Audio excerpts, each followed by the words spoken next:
Hello प्यारे दोस्तों, कैसे हैं आप लोग। उम्मीद करते हैं अच्छे होंगे, सुरक्षित होंगे।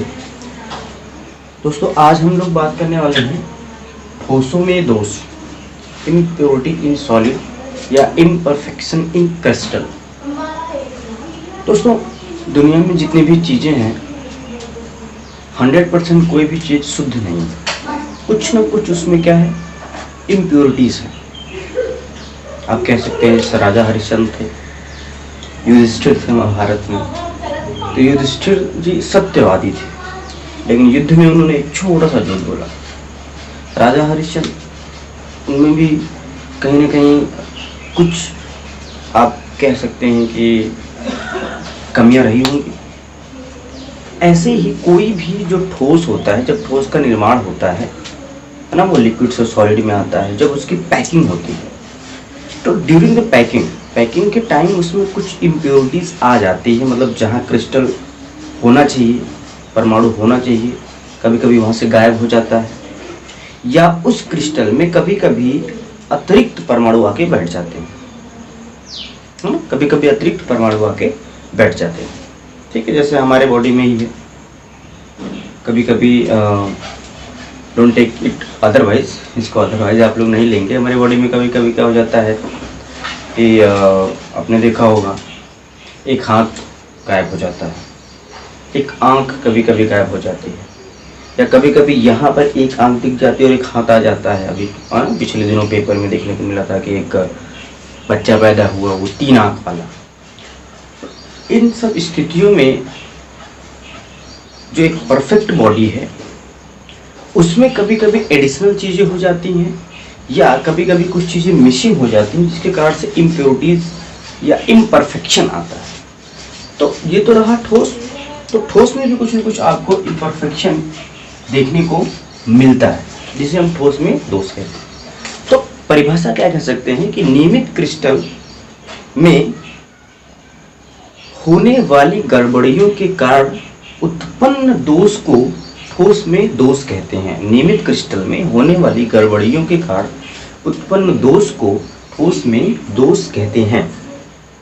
और यह दोष किन कारणों से हो सकता है दोस्तों? या तो कोई चीज क्रिस्टल में बाहर से प्रविष्ट हो जाए, या क्रिस्टल को छोड़ के चली जाए। तो दोस्तों, यह दोष मुख्यतः 3 प्रकार का होता है: बिंदु दोष, रेखीय दोष और तल दोष। जैसे मैं यहाँ पर एक सिंपल सा आपके सामने मैं क्रिस्टल ड्रा करूँ, मेरे पास लेट्स अज्यूम कि ये मेरे पास क्या है दोस्तों, क्रिस्टल है। लेट्स से ये A B A B B A B A A B A B B A B A, है ना। यहाँ ए है, उसके बगल में बी होना चाहिए, इसलिए मैंने इस तरीके से क्रिस्टल को ड्रा किया। अब आप सोचो, जो मैंने बताने की कोशिश किया कि इम्प्योरिटी एंड डिफेक्ट, मतलब ये ए यहाँ से गायब हो जाए, यहाँ से ये गायब हो जाए ए, तो भी इम्प्योरिटी आ जाएगी। या ये तो ए यहाँ रहे ही रहे, ए यहाँ रहे ही रहे, और बाहर से इस खाली स्थान में क्या आ जाए, कोई बी आ जाए, कोई ए आ जाए, तो क्रिस्टल का जो संरचना है वो डिफेक्टेड हो जाएगा, प्रॉब्लमेटिक हो जाएगा। तो दोस्तों, यहाँ पे जो बिंदु दोष की बात करते हैं, रेखीय दोष की बात करते हैं, तल दोष की बात करते हैं, थोड़ा इसको एज्यूम करिएगा। जैसे ये क्रिस्टल बना हुआ है, इसके ऊपर भी एक लेयर होगी, इसके ऊपर एक लेयर होगी, इसके ऊपर इस तरीके से लेयर भी होगी, ये पूरा का पूरा क्रिस्टल होगा। तो आप जरा सोचो, जब कभी भी किसी एक बिंदु, मैंने आपको बताया था ये जालक बिंदु है। शुरुआत में जब क्रिस्टल सिस्टम की बात किया जा रहा था तो वहां पर चर्चा किया गया था जालक बिंदु क्या होता है, क्रिस्टलाइटिस क्या होता है, इकाई कोशिका क्या होता है। तो जब कभी एक बिंदु पर, ये बिंदु हो गया, ये सारे बिंदु हैं, जब किसी एक बिंदु पर डिफेक्ट आए, प्रॉब्लम आए, तो उसे हम बिंदु दोष कहते हैं। उसे क्या कहते हैं दोस्तों? बिंदु दोष। मतलब ये पूरा का पूरा जो ए है यहाँ से क्या हो जाए, गायब हो जाए, या यहाँ से पूरा का पूरा बी क्या हो जाए, गायब हो जाए। तो ऐसे दोष को हम लोग बिंदु दोष बोलते हैं। मतलब कह सकते हैं जब कभी जालक बिंदु अपने स्थान से विचलित हो जाते हैं, या उनमें किसी प्रकार का दोष पाया जाता है, तो उसे हम बिंदु दोष कहते हैं। उसको क्या कहते हैं दोस्तों, बिंदु दोष कहते हैं। तो इससे एक बार आदर्श क्रिस्टल बना देते हैं, है ना। चलो, रेखीय दोष क्या होगा, जब दोस्तों इस पूरे के पूरे लाइन में, है ना, इसको हम तो लाइन डिफेक्ट भी बोल सकते हैं, इसे हम लोग पॉइंट डिफेक्ट बोल सकते हैं, इसको हम लोग लाइन डिफेक्ट बोल सकते हैं, इसको प्लेन डिफेक्ट बोल सकते हैं।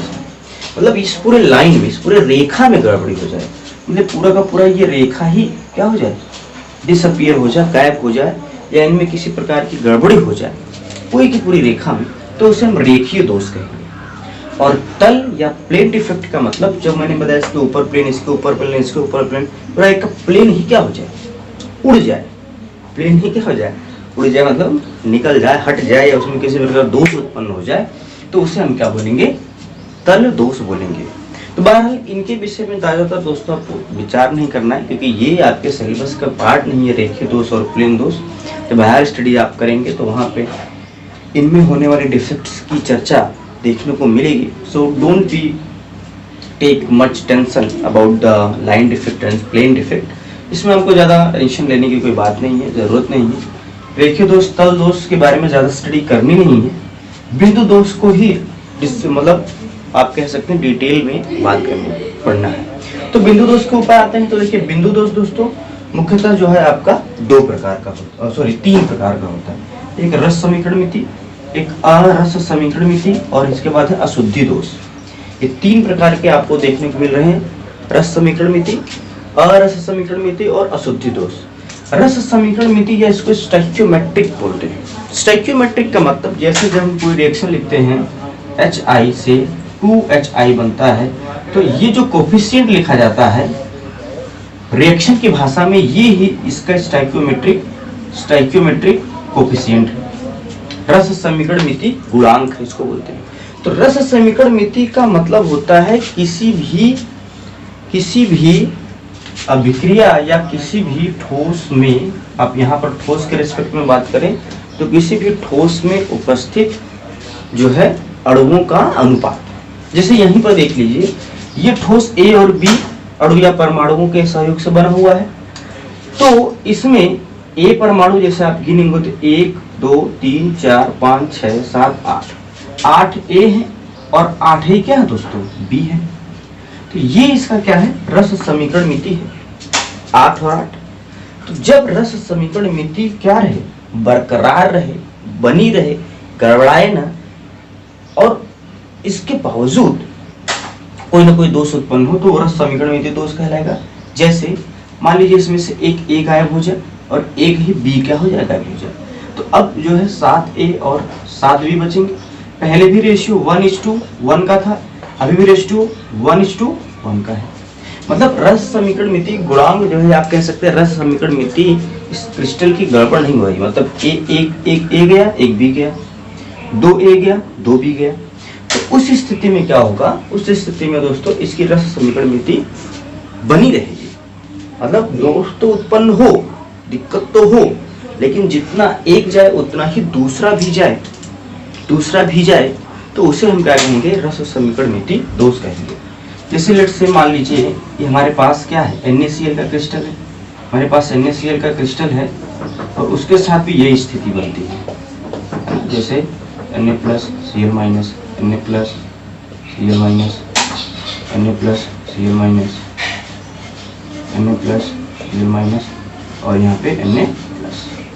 अब देखिए यहाँ पर आप देखेंगे तो यो Na+ का रेशियो है 1 2 3 4 5। एक और बना लेते हैं, Cl-, Na+Cl-। अब आपको 6 Na+ और 6 Cl- देखने को मिलेंगे। यहाँ से एक अगर Na जाए तो एक Cl जाए, तो 5 मिलेंगे, तभी रेशियो 1 मिलेगा। 2 जाएंगे तो 4 मिलेंगे, तभी एक रेशियो मिलेगा। लेकिन जब ये Na+ और Cl- जाएगा तो इसका इलेक्ट्रिक न्यूट्रलिटी मतलब जो है आप कह सकते हैं यह इलेक्ट्रिकली न्यूट्रल रहेगा।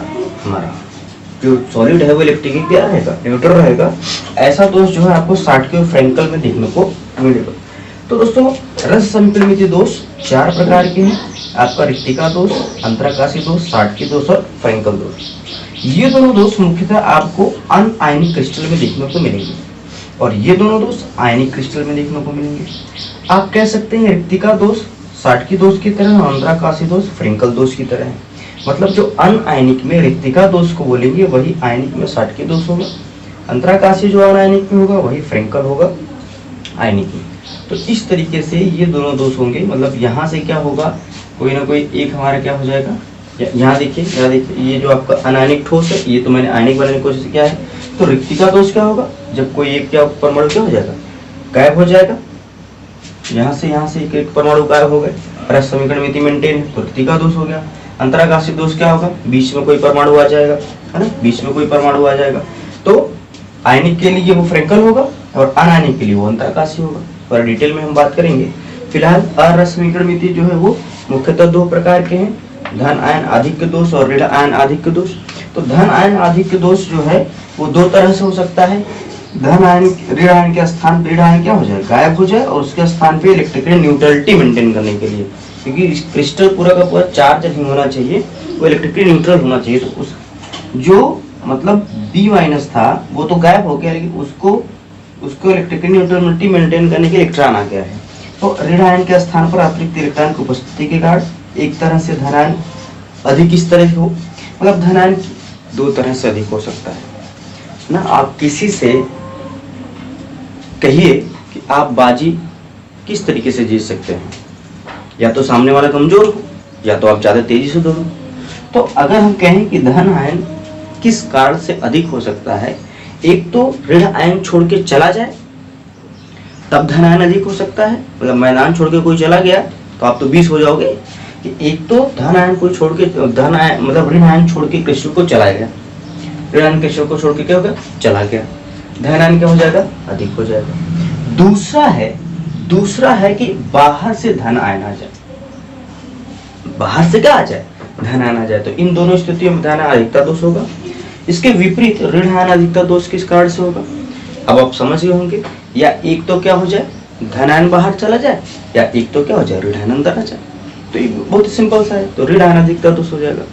अशुद्धि दोष की बात करें तो अशुद्धि दोष जो है दो तरह से ठोसी हमारे पास है, एक जो है अनायनिक ठोस, एक आयनिक ठोस। तो अशुद्धि दोष सहसंयोजक ठोसों में अशुद्धता है ना, यहाँ पर हम लोग N type P type transition भी पढ़ेंगे, आप देखेंगे। और आयनिक ठोसों में अशुद्धता। तो सहसंयोजक ठोसों में अशुद्धता और आयनिक ठोसों में अशुद्धता, ये दो तरह का आपको अशुद्धि दोष देखने को मिलेगा। तो दोस्तों ठोसों में दोष क्या होता है, इम्प्योरिटीज क्या होती हैं। जब किसी नियमित क्रिस्टल में किसी प्रकार की कोई गड़बड़ी आ जाए, दोष आ जाए, तो इस प्रकार के दोष को ठोस में दोष कहते हैं। यह मुख्यतः 3 प्रकार का होता है, बिंदु दोष, रेखीय दोष, तल दोष। जब किसी एक बिंदु में प्रॉब्लम आए तो बिंदु दोष, पूरा रेखा में प्रॉब्लम आए तो रेखीय दोष, पूरा का पूरा एक प्लेन ही है ना क्रैश हो जाए, गड़बड़ा जाए तो प्लेन दोष या तल दोष। रेखीय दोष, बिंदु दोष ज्यादा डिटेल में बात नहीं करनी थी। रेखीय दोष और तल दोष, बिंदु दोष को हमने यहाँ पर आपको बताया, आप चाहे तो स्क्रीनशॉट ले सकते हैं। अब हम लोग सबसे पहले रस समीकरण मिति दोष पढ़ेंगे, फिर अरस समीकरण मिति, फिर अशुद्धि दोष। तो रस समीकरण मिति दोष क्या होता है, इसके बारे में हम लोग अब आगे बात करते हैं। देखते हैं किस तरीके से ये चीजें आपको देखने को मिलती हैं।